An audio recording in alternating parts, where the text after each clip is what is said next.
senators on the Judiciary Committee tried to pin Judge Sonia Sotomayor down on a number of social issues. Tried to pin her down. But for the most part, she has dodged their efforts.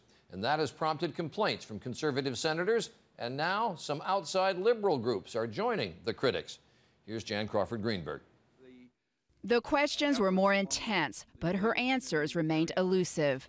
If I say something today, is that going to make a statement about how I'm going to prejudge someone else's? I'm not asking you to prejudge. Well, I can tell you're not going to answer. Let me move on.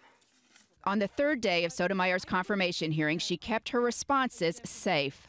I have ruled according to the law. You just have to look at my record to know. All I can say to you is what the court's done. Senator Tom Coburn, a doctor, got down to specifics on abortion.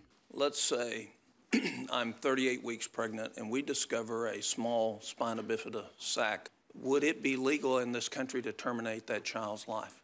I can't answer that question in the abstract because I would have to look at what the state of the state's law was on that question. And on gun rights. Can you give me your opinion of whether or not in this country I personally, as an individual citizen, have a right to self-defense?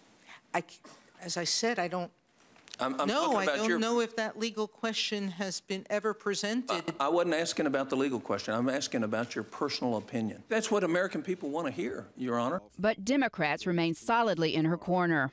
You have done nothing but to vindicate and reinforce the pride that so many people feel in you. I think your record is exemplary, Judge Sotomayor, exemplary.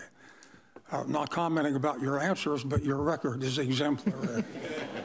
But her answers had even some liberal groups wanting a better picture on where she stands. We're still in the middle of the nominations hearings, and we need to hear more.